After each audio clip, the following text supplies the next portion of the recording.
Hey guys, what's up? Thank you so much for watching Anshini Solutions. I am Anshika, and today we are going to study a new chapter, chapter 9, Nutrition of ICSE Biology Class 9.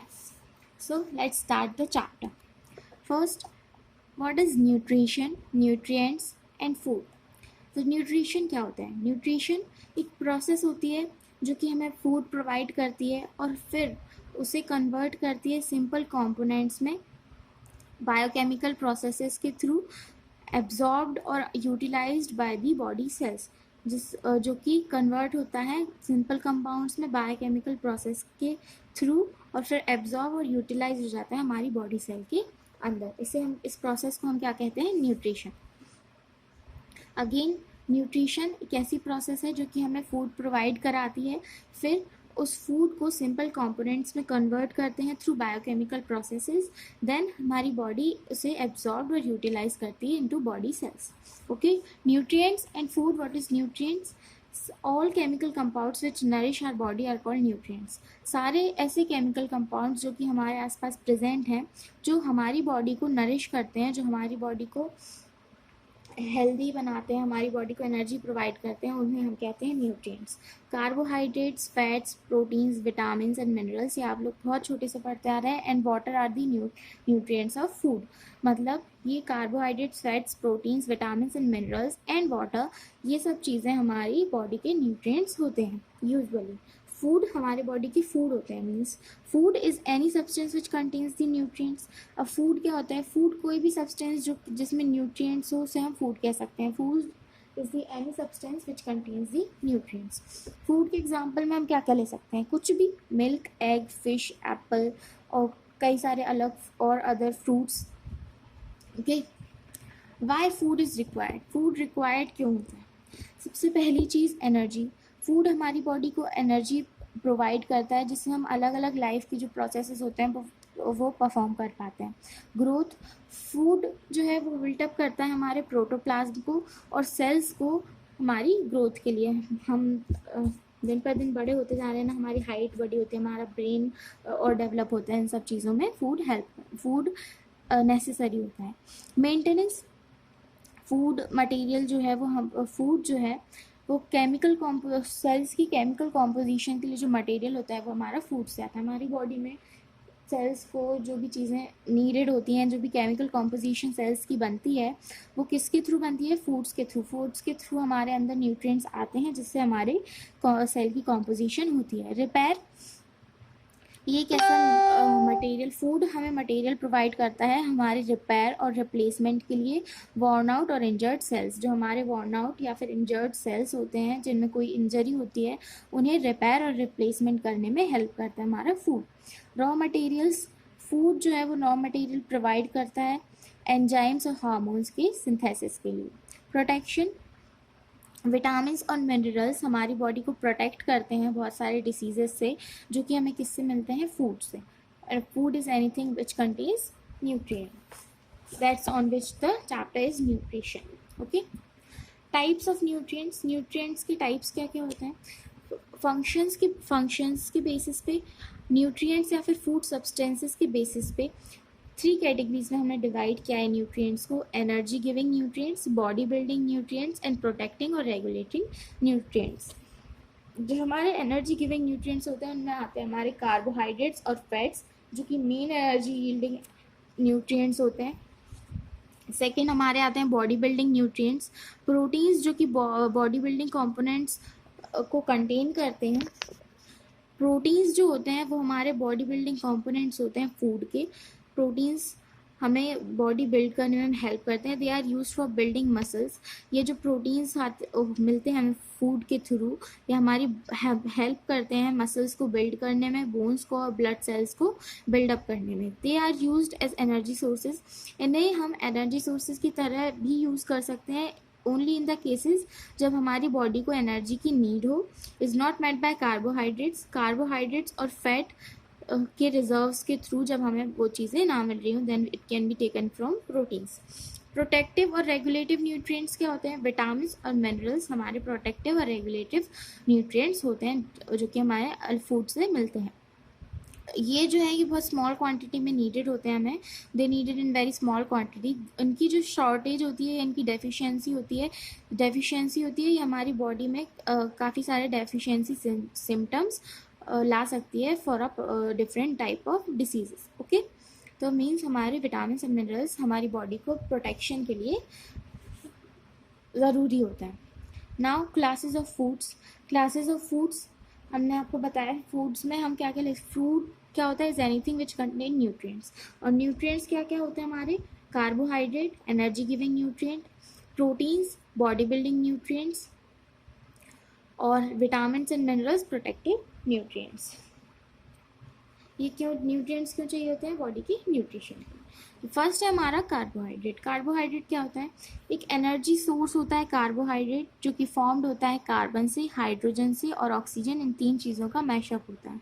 In them hydrogen और oxygen जो है वो same ratio में अकर करता है, जबकि जो water होता है वो 2:1 में होता है। व्हेन ऑक्सीडाइज्ड इन सेल्स, जब सेल्स में ऑक्सीडाइज होता है वो एनर्जी को रिलीज करता है। कार्बोहाइड्रेट्स को हम कार्बोहाइड्रेट्स ग्रुप्ड है मोनोसैकेराइड्स, ऑलिगोसैकेराइड्स में और पॉलीसैकेराइड्स में। ये तीन तरह में कार्बोहाइड्रेट्स को ग्रुप किया गया है। मोनोसैकेराइड्स और ऑलिगोसैकेराइड्स जो होते हैं वो शुगर को इंक्लूड करते हैं, जबकि पॉलीसैकेराइड्स जो होते हैं वो स्टार्च, ग्लाइकोजन और सेल्यूलोज को इंक्लूड करते हैं। शुगर्स सबसे पहले हम पढ़ेंगे शुगर्स, मोनोसैकेराइड एंड ऑलिगोसैकेराइड। शुगर जो होते हैं वो स्वीट होते हैं, टेस्ट में मीठे होते हैं और वाटर में सॉल्युबल होते हैं। आपने शुगर देखी होगी, नॉर्मल यूजुअल शुगर घर पे। शुगर हमारे दो तरह के होते हैं, मोनोसैकेराइड्स और डाइसैकेराइड्स। सबसे पहले मोनोसैकेराइड्स और सिंपल शुगर्स। सिंपल शुगर्स जो होते हैं वो जनरल केमिकल फॉर्मूला होता है उनका CnH2n और ON। These are directly absorbed into the body, ये हमारी बॉडी में डायरेक्टली एब्जॉर्ब होते हैं। ग्लूकोज, फ्रुक्टोज और ग्लैक्टोज जो है वो तीन तरह के सिंपल शुगर्स हैं जो कि हमें मोनोसैकेराइड से मिलते हैं हमारी बॉडी के लिए। ग्लूकोज क्या होता है, ये it is also known as grape sugar, इसे हम ग्रेप शुगर भी कह सकते हैं। ये जो है ये मोस्ट कॉमन और सिंपलेस्ट शुगर होती है जो कि मिलती है एक ऑर्गेनिज्म के अंदर। Blood sugar as a matter of fact indicates glucose level in blood. Blood sugar जो है वो फैक्ट के अकॉर्डिंग हमारे बॉडी में, हमारे ब्लड में ग्लूकोज लेवल को इंडिकेट करती है। ग्लूकोज एक इंस्टेंट सोर्स होता है एनर्जी का हमारी बॉडी में। It is called fuel of the cells, इसे हम सेल्स का फ्यूल भी कर सकते हैं। ग्लूकोज क्या होता है, हमारी सेल्स को इंस्टेंट एनर्जी प्रोवाइड कराता है, इसलिए हम इसे क्या भी कह सकते हैं, फ्यूल ऑफ द सेल्स। हमारी बॉडी में ब्लड ग्लूकोज लेवल मेंटेन्ड होता है 100 mg पे पर 100 ml of blood. Extra glucose जो कि above this level is converted into glycogen। Extra glucose जो होता है हमारा 100 mg पर 100 ml के ऊपर का जो हमारा ग्लूकोज होता है वो कन्वर्ट हो जाता है ग्लाइकोजन में और फिर स्टोर हो जाता है हमारे लीवर और मसल्स में। Approximately 60% of our daily caloric requirement, approximately 60% जो हमारी डेली कैलोरिक रिक्वायरमेंट होती है वो आती है हमारे कार्बोहाइड्रेट्स के थ्रू। उसके बाद फ्रक्टोज क्या होता है, फ्रक्टोज को हम फ्रूट शुगर भी कह सकते हैं जो कि कॉमनली राइप फ्रूट्स और हनी में मिलता है। ग्लैक्टोज क्या होता है, ग्लैक्टोज लैक्टोज की स्पिल्टिंग से फॉर्म होता है और इसे हम ब्रेन शुगर भी कहते हैं। उसके बाद हमारा सेकेंड शुगर की 2 parts, monosaccharides and disaccharides. Monosaccharides में क्या क्या आते हैं, ग्लूकोज, फ्रक्टोज, ग्लैक्टोज, और सेकेंड हमारा पार्ट है डाइसैकेराइड्स। डाइसैकेराइड्स क्या होता है कि डबल शुगर्स फॉर्म करते हैं by the joining of 2 molecules of monosaccharides. Disaccharides double sugar form करते हैं मोनोसैकेराइड्स को 2 मॉलिक्यूल को ज्वाइन करके, जिसका जनरल फॉर्मूला होता है C12, H22 एंड O11। इसमें कंटेन करते हैं सुक्रोज, लैक्टोज और माल्टोज, ये 3 कॉमनली डाइसैकेराइड होते हैं, डाइसैकेराइड शुगर्स होती हैं। सबसे पहले सुक्रोज क्या होता है, ये एक कॉमर्शियल शुगर होती है जो कि हमें शुगर केन से मिलती है, शुगर केन और बीटरूट से मिलती है। It is made up of 1 molecule, ये एक मॉलिक्यूल से बना हुआ होता है, ईच ऑफ ग्लूकोज और फ्रुक्टोज, मतलब ग्लूकोज और फ्रक्टोज को मिला के ये एक मॉलिक्यूल बनता है सुक्रोज का। ओके, नेक्स्ट हमारा लैक्टोज। लैक्टोज को हम मिल्क शुगर भी कह सकते हैं। इट इज़, ये ग्लूकोज और गैलेक्टोज से मिलकर बना हुआ होता है। माल्टोज क्या होते हैं? माल्टोज को हम माल्ट शुगर भी कह सकते हैं, जो कि बना हुआ होता है 2 ग्लूकोज मॉलिक्यूल से। उसके बाद आता है हमारा थर्ड पार्ट, पॉलीसेकेराइड्स। पॉलीसेकेराइड्स क्या होते हैं? They are form by joining of monosaccharides. ये मोनोसेकेराइड्स की जॉइनिंग से फॉर्म होते हैं विद द जनरल फार्मूला, जिनका जनरल फार्मूला होता है C6H10O5 whole N। They are tasteless. ये टेस्टलेस होते हैं और इनमें से ज़्यादातर जो होते हैं वो इंसॉल्युबल होते हैं वाटर में। स्टार्च, सेल्यूलोज और ग्लाइकोजन जो है वो पॉलीसेकेराइड कार्बोहाइड्रेट्स होते हैं। ये फॉर्म करते हैं large number of glucose molecules को ज्वाइन करना, मतलब 2 से ज़्यादा large number of glucose molecules को ज्वाइन करते हैं अलग अलग फॉर्म्स में, इन वेरियस फॉर्म्स। इसका फर्स्ट क्या है? इसका फॉर्म स्टार्च। ये इसका केमिकल फॉर्मूला होता है C6H10O5 द होल N। ये स्टोर होता है हमारे food material. It is stored food material in plants. ये प्लांट्स में फूड मटेरियल को स्टोर करता है, जैसे कि पोटैटोज, पल्सेस, व्हीट, मेज, राइस, बार्ले। ये मेन सोर्सेज होते हैं स्टार्च के हमारी बॉडी के लिए, इन सब चीज़ों के। Glycogen, it is the form which carbohydrates are stored in animals, mainly in liver and muscles. ये जो होता है ये मेनली कार्बोहाइड्रेट्स के फॉर्म में स्टोर्ड होता है एनिमल्स के मेनली लिवर और मसल्स में। सेल्यूलोज, सेल्यूलोज एक फाइब्रस और टफ कार्बोहाइड्रेट होता है। It makes cell walls. ये सेल वॉल्स बनाता है प्लांट्स के अंदर। Stalks, stems, body parts of plants and fibres of cotton, jute and linen, ये सब जो है ये सेल्यूलोज से ही बने हुए होते हैं। हमारा कार्बोहाइड्रेट्स की टेबल दी हुई है हमें। Carbohydrates is of 4 types, sugar, starch, glycogen and cellulose. Sugar के भी हम 2 पार्ट्स ले सकते हैं, सिंपल शुगर और कॉम्प्लेक्स शुगर, जिन सब के बारे में हम अभी पढ़ चुके हैं। शुगर में sweet in taste, soluble in water, crystalline appearance. Starch, polysaccharide, soluble in better, tasteless, white, stored food in plant body, give blue black color with iodine. Glycogen, polysaccharide, soluble in water. Cellulose, polysaccharide, insoluble in water. Simple sugars, monosaccharides, general formula C6H12O6. Complex sugar, disaccharides, general formula C12H12H22O11. इन सब के बारे में detail में आप लोग read कर लीजिएगा, आ जाएगा अच्छी टेबल में। Importance of cellulose in diet, roughage. Importance क्या है सेल्यूलोज की हमारी डाइट में, जिसे हम क्या भी कह सकते हैं, रफेज। सेल्यूलोज रफेज प्रोवाइड करते हैं हमारी डाइट को। रफेज या फिर dietary fibre important component होता है फूड का। इट इज़ नॉन डाइजेस्टेबल, ये नॉन डाइजेस्टेबल होता है और फॉर्म करता है सेल वॉल, प्लांट्स की सेल वॉल को फॉर्म करता है। Vegetables, fruits, corn, half crushed wheat are the chief sources of roughage. ये जो vegetables, fruits, corn, half crushed wheat है, ये सब जो है ये चीफ सोर्सेज हैं रफेज के। रोल ऑफ सेल्यूलोज, सेल्यूलोज का रोल क्या होता है, या फिर हम रफेज भी कहते हैं उसे। बीइंग फाइब्रस होने की वजह से सेल्यूलोज जो है वो एब्जॉर्व करता है बहुत सारा water, lot of water, and keeps the faecal matter soft, और फेकल मैटर को सॉफ्ट रखते हैं। ये प्रिवेंट करते हैं कॉन्स्टिपेशन, हमें कॉन्स्टिपेशन से बचाता है, और हमारी गट को, जो हमारी गट होती है उसको क्लीन रखता है। उसके बाद ये सब हमने पढ़ा कार्बोहाइड्रेट्स के बारे में। नेक्स्ट जो क्लास है वो है फैट, सेकेंड क्लास। फैट्स जो हैं वो ऑल्सो कंपाउंड्स होते हैं कार्बन, हाइड्रोजन और ऑक्सीजन के, पर जो ऑक्सीजन कंटेंट होता है वो much less as compare to carbohydrates, but जो ऑक्सीजन कंपाउंड फैट्स में प्रेजेंट होता है वो उससे कार्बोहाइड्रेट से बहुत ज़्यादा कम होता है। फैट्स जो हैं वो एनर्जी प्रोड्यूस करते हैं, वो ज़्यादा एनर्जी प्रोड्यूस करते हैं देन कार्बोहाइड्रेट्स से ज़्यादा एनर्जी प्रोड्यूस करते हैं। 1 mole of fat releases 9.45 kcal of energy.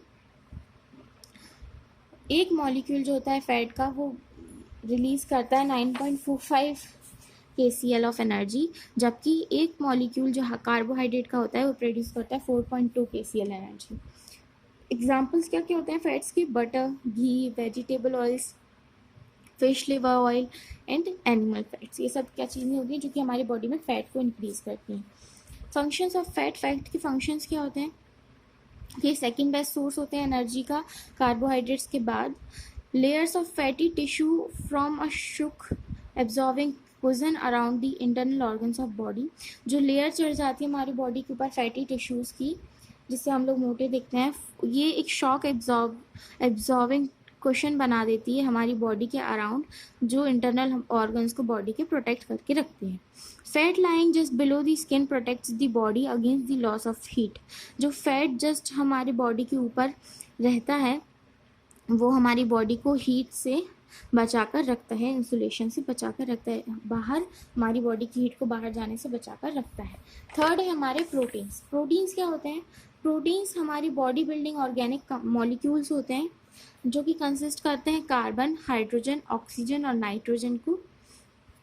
ये 4 गैसेस जो कंटेन करता है प्रोटीन्स, और ये बॉडी बिल्डिंग ऑर्गेनिक मॉलिक्यूल्स होते हैं। सल्फर और फास्फोरस भी प्रेजेंट होते हैं कुछ प्रोटीन्स में, और नाइट्रोजन जो है वो मोस्ट एसेंशियल एलिमेंट होता है जो कि प्रोटीन्स में होता है।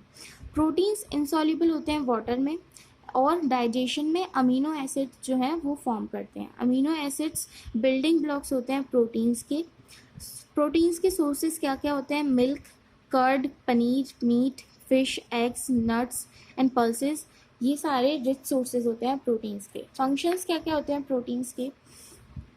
प्रोटीन केमिकल मटेरियल प्रोवाइड करती है फॉर ग्रोथ, और हमारी बॉडी सेल्स को रिपेयर करने के लिए, बॉडी सेल्स और टिश्यूज़ को रिपेयर करने के लिए और हमारी ग्रोथ के लिए केमिकल प्रोवाइड करते हैं प्रोटीन्स।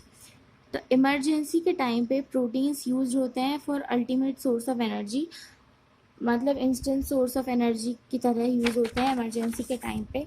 प्रोटीन फाइबर्स हेल्प करते हैं कॉन्ट्रैक्शन ऑफ मसल्स की कॉन्ट्रैक्शन में। जो बॉडी बिल्डर्स होते हैं उनकी मसल कॉन्ट्रैक्ट हो जाती हैं, आप लोगों ने देखी होंगी कैसी मसल्स होती हैं। Deficiency of proteins causes retardation of physical and mental growth. जो डेफिशिएंसी होती है प्रोटीन्स की वो रिटार्डेशन फॉर्म करती है हमारे फिजिकल और मेंटल ग्रोथ में, मतलब हमारी फिजिकल और मेंटल ग्रोथ वीक होती जाती है। इट सर्व डेफिशिएंसी कॉजेज, ये डेफिशिएंसी कॉजेज भी सर्व करता है, जिसे हम कहते हैं क्वाशियोकर और मैरास्मस, जो कि नॉर्मली चिल्ड्रंस में होता है due to the deficiency of protein, protein की कमी की वजह से। ये आप लोगों ने डेफिशिएंसी वाले चैप्टर में पढ़ा होगा लास्ट ईयर। फोर्थ हमारा आता है विटामिन। विटामिन दी ऑर्गेनिक रेगुलेटर्स। विटामिन हमारे ऑर्गेनिक न्यूट्रिएंट्स होते हैं जो कि रेगुलेट करते हैं सारे वाइटल रिएक्शंस को हमारी बॉडी के, और असेंशियल होते हैं नॉर्मल ग्रोथ के लिए, गुड हेल्थ के लिए, और ये प्रोवाइड करते हैं प्रोटेक्शन अगेंस्ट डिसीजेस। विटामिन जो होते हैं वो नीडेड होते हैं स्मॉल क्वांटिटी में, बट उनका जो प्रॉपर अमाउंट होता है फूड का जो कि एसेंशियल होता है हमारी बॉडी के लिए। Their shortage in body causes vitamin deficiency diseases. Vitamin की शॉर्टेज हमारी बॉडी में विटामिन डेफिशिएंसी डिसीजेस कॉज करती है, ऑल्सो नोन एज एविटामिनोसिस, मतलब विटामिन की कमी से होने वाली disease. Vitamin are easily destroyed on storage and prolonged boiling. Vitamin जो है वो इजीली डिस्ट्रॉय कर देते हैं स्टोरेज और प्रोलॉन्ग्ड बॉइलिंग को, बॉइलिंग के इस थ्रू इजीली डिस्ट्रॉय हो जाते हैं। टाइप्स ऑफ विटामिन्स को हम क्लासीफाई कर सकते हैं 2 ग्रुप्स में, वाटर सॉल्युबल विटामिन्स और fat soluble vitamins. Water soluble vitamins क्या होते हैं? Vitamin B complex and C are the water soluble vitamins. Vitamin B complex और सी वाटर सॉल्युबल विटामिन्स होते हैं। ये एब्जॉर्ब हो जाते हैं by the intestine along with water, water के साथ में ये एब्जॉर्ब हो जाते हैं हमारे इंटेस्टाइन के through, but are not store in the body, but हमारी बॉडी में स्टोर नहीं होते हैं। Their excess in body is excreted out in the urine. इनकी जब एक्सेस हो जाती है हमारी बॉडी में तो ये एक्सक्रीट आउट हो जाते हैं in the form of urine. Fat soluble vitamins. Fat soluble vitamins क्या होते हैं? फैट सॉल्युबल विटामिन्स होते हैं vitamin A, vitamin D, vitamin E and vitamin के। ये स्टोर होते हैं हमारे लिवर में या फिर फैटी टिश्यूज़ में। इनकी एक्सेस बॉडी में कॉज करती है हाइपर विटामिनोसिस, मतलब विटामिन का ज़्यादा होना हमारी बॉडी में। Effect of excessive intake of vitamin. जब हम बहुत ज़्यादा विटामिन ले लेते हैं हाइपर विटामिनोसिस हो जाता है, तो उसका इफ़ेक्ट क्या होता है? Excess of water soluble vitamin की एक्सेस, बी कॉम्प्लेक्स और विटामिन सी हमें वो हमारी बॉडी से एक्सक्रीट हो जाता है। Hypervitaminosis of vitamin A का ज़्यादा हो जाना कॉज करता है ड्राउजीनेस, सर्व करता है headache, nausea, peeling of oral skin और स्वेलिंग हमारे लॉन्ग बोन्स की कॉज करता है विटामिन का ज़्यादा होना। विटामिन डी का ज़्यादा होना कॉज करता है डायरिया, कोलिटिस, वेट का लॉस और फैटीग। ओके, ये हमें विटामिन की टेबल दी हुई है। विटामिन, देयर फंक्शन, सोर्सेज और डेफिशिएंसी डिसीजेस। सारे विटामिन के नेम, उनके फंक्शंस, सोर्सेज और उनके थ्रू होने वाली डेफिशिएंसी डिसीजेस। ये टेबल तो आप लोग रीड कर सकते हैं। कोई भी प्रॉब्लम हो, कोई भी दिक्कत हो, you can comment me in comment section. एक बार रीड कर लीजिएगा। ये पूरी table is a good table और इसमें से क्वेश्चंस आ सकते हैं एग्जाम्स में। उसके बाद हमारा 5th class, that is last class, आते हैं minerals, the inorganic regulators. Minerals क्या होते हैं? मिनरल्स इनऑर्गेनिक कंपाउंड्स होते हैं फूड के, जो कि असेंशियल होते हैं केमिकल प्रोसेस को रेगुलेट करने के लिए। जो मेटाबॉलिक एक्टिविटीज़ होती है हमारी बॉडी में, उनको रेगुलेट करने के लिए ये इंक्लूड करती हैं सॉल्ट्स ऑफ मेटल्स और नॉन मेटल्स के सॉल्ट्स इनमें इंक्लूड होते हैं, जैसे कि क्लोराइड, सल्फेट्स, फॉस्फेट्स और कार्बोनेट्स होते हैं, सोडियम, पोटेशियम, कैल्शियम, मैग्नीशियम के और आयरन के। ये सब चीज़ें इसमें सॉल्ट्स इन सब चीज़ों के प्रेजेंट होते हैं। दीज ऑल्सो इंक्लूड आयोडीन, ये ऑल्सो इंक्लूड करती है iodine, fluorine, zinc, copper, cobalt, manganese etcetera etcetera. Means बहुत सारे इसमें मेटल्स और नॉन मेटल्स के सॉल्ट्स प्रेजेंट होते हैं इन मिनरल्स। उनके सोर्सेज, फंक्शंस और एफिशिएंसी डिसीजेज, सेम टेबल जैसे पीछे दी हुई थी वैसे हमें ये दी हुई है। इज़ अ गुड टेबल, आ सकती एग्जाम में। You can read this out. कोई भी डाउट हो you can comment me in comment section. Next हमारा water is an inorganic constituent of food also. अगर आप लोगों के पास, आप लोग सेम बुक नहीं प्रेफर कर रहे हैं तो भी कोई बात नहीं, कंटेंट सेम है कॉन्साइज का और इस बुक का। You can see this table, अगर उसमें नहीं है तो इज़ अ गुड टेबल, आप इसमें से स्क्रीनशॉट लेके पढ़ सकते हैं। वाटर एक इनऑर्गेनिक कॉन्स्टिट्यूएंट है फूड का, but it is not food, but ये फूड नहीं है, as it does not have any nutrients, क्योंकि इसमें कोई न्यूट्रिएंट्स नहीं होते हैं। It does not provide energy, ये एनर्जी भी प्रोवाइड नहीं करता है। Nor it helps to build the body, ना ही हमारी बॉडी को बिल्ड करने में हेल्प करता है। वाटर जो है वो असेंशियल होता है हमारी लाइफ के लिए। ये मेन कॉन्स्टिट्यूएंट होता है हमारी बॉडी का। फ्लूइड्स, ब्लड, लिम्फ और टिश्यू फ्लूइड ये फॉर्म करते हैं about 90% of the protoplasm. 90% of protoplasm हमारा फॉर्म करते हैं। In fact 2/3 of human body weight is water. In fact जो 2/3 बॉडी वेट होता है ह्यूमन का, वो वाटर ही होता है। इसलिए हमें वाटर हमारी लाइफ के लिए बहुत इंपॉर्टेंट होता है। फंक्शंस ऑफ वाटर, ये एक सॉल्वेंट की तरह एक्ट करता है हमारी बॉडी में फॉर बोथ और इनऑर्गेनिक एंड ऑर्गेनिक सब्सटेंसेस। ये हमें हेल्प करता है for transportation of digested foods जो होते हैं उनके ट्रांसपोर्टेशन में हेल्प करता है, और oxygen to various parts of the, और ऑक्सीजन को वेरियस पार्ट्स तक पहुंचने में हेल्प करता है। इट रेगुलेट्स बॉडी टेम्परेचर, ये हमारी बॉडी टेम्परेचर को रेगुलेट करता है। It used in the excretion of waste के एक्सक्रीशन, वेस्ट को एक्सक्रीट करने के लिए ये यूज्ड होता है। नाउ हमारा है what is a balanced diet. So dear smart students, आगे बढ़ने से पहले don't forget to like, share and subscribe our channel if you like the video. So next topic था हमारा what is a balanced diet. तो balanced diet और हम malnutrition और अंडर न्यूट्रिशन नेक्स्ट वीडियो में पढ़ेंगे। अभी इस वीडियो के लिए इतना ही। अभी तक जितना पढ़ा चुके हैं, जो टेबल्स आपको दी हुई है रीड करने के लिए, वो रीड करके आइएगा नेक्स्ट लेक्चर तक। ओके, तो इसके आगे हम लोग नेक्स्ट लेक्चर में पढ़ेंगे। तब तक के लिए have a good day, bye bye.